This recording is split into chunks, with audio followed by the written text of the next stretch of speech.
Hello everyone, I am Sandeep Kumar Sinha. Welcome back once again to my channel with a new topic. Today I will discuss the aggregate demand, meaning and its components. But let's start with the simple distinction between the term demand and aggregate demand. Demand is a micro concept. It simply means the demand of an individual person for a particular commodity. But aggregate demand is a macro concept. It does not mean the demand of an individual person for a particular commodity. It refers to the demand for all the goods and services produced in the economy by all the consumers in the economy at the prevailing price level.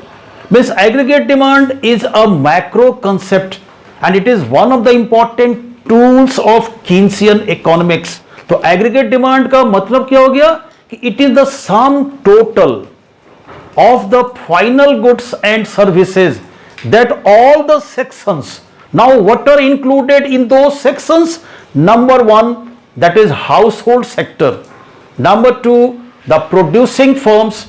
Number three, the government. And number four is the external sectors. All these sections, whatever they plan to purchase at the prevailing price level. So whatever they plan to purchase means that is whatever they plan to spend money on the purchase of goods and services produced in the economy during an accounting year at the prevailing price level.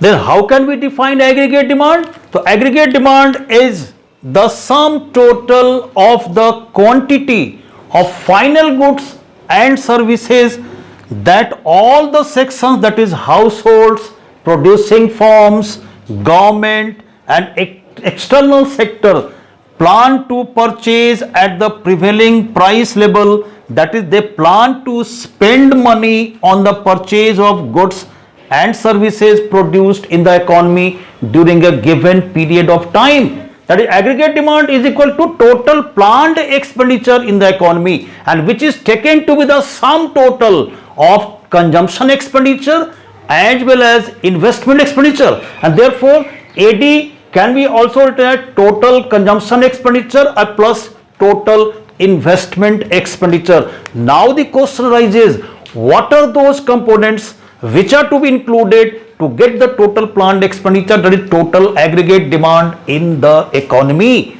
The first component is households consumption expenditures, that is expenditure of the household sectors on the purchase of goods and services for the fulfillment of their own requirement. Second component is private investment expenditure, that is expenditure made by the private enterprises on the creation of capital assets like plant, means factory building, machines, etc.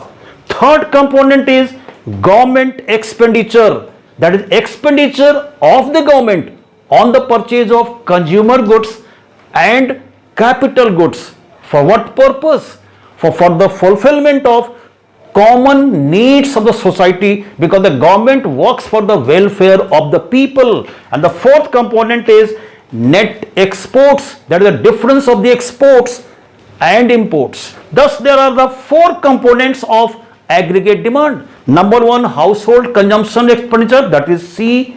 Number two, investment, private investment expenditure, that is I. Number third is G, means government expenditure, and number four is X minus M, that is कहते हैं exports minus import, means net exports. That is the sum total of the four components is equal to aggregate demand. But for the simple analysis of the situation, that is of aggregate demand, Keynes has taken only two components, namely the households consumption expenditure, that is C, and the investment expenditure, that is I. Means AD is equal to C plus I in a two sector model. And what is C? Total consumption expenditure, which is dependent upon the disposable income, and the relationship between the two is called as consumption function. And investment depends upon the rate of interest, varies inversely with the rate of interest, and the relationship between investment and rate of interest is called the investment function that we have already studied. तो ये हमारा AD is equal to C plus I. So now let's have a look at the behavior of the aggregate demand with the help of a figure, means with respect to income, how does it change? Now let's have a look at the aggregate demand curve that just I have drawn on the board. It is an upward sloping curve that shows a positive relationship with the respect to income. But look at here, this aggregate demand curve is not starting from the origin से start नहीं होता. इसका मतलब क्या है कि aggregate demand is not equal to zero, है ना, at the level of income that is zero. Means first point क्या देखते हैं हम, क्या कि यहां पर क्या कि aggregate demand starts from a point on Y axis above the origin. So what do we observe here? That at y is equal to 0, if income is 0, AD is not equal to 0. AD 0 नहीं है and therefore it does not start from the point of origin. So y is not equal to 0 because AD is equal to C plus I, and at y is equal to 0, C is not equal to 0. C is equal to C bar, that is autonomous consumption expenditure, minimum consumption expenditure required for survival. Means C is not equal to 0 at y is equal to 0, and I, that is taken to be constant of the autonomous nature during short period. Means investment expenditure cannot be instantly increased during short period. It is taken to be constant, and therefore sum total of the two, that is consumption expenditure and investment expenditure, is not equal to 0. Means AD is not equal to 0, and therefore the curve would not start from the origin but from a point on y-axis above the origin. Now the next point, this is an upward sloping curve. It means AD curve has a positive slope.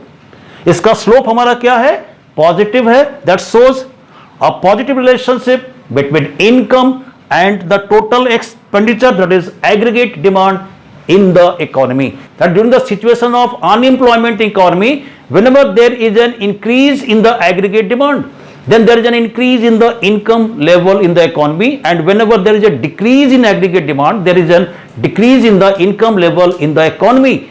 But so far as the case of full employment is concerned, whenever there is an increase in the aggregate demand, it will not result in an increase in the income level in the economy, but it will result in the increase in the price level in the economy.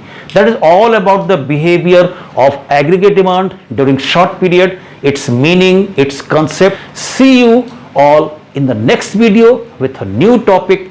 Till then, keep learning and keep watching my video and support me, because your support is required very much. If you like it, then I ask for subscription. If you don't like it, then I don't ask for any favor. Thank you. Goodbye.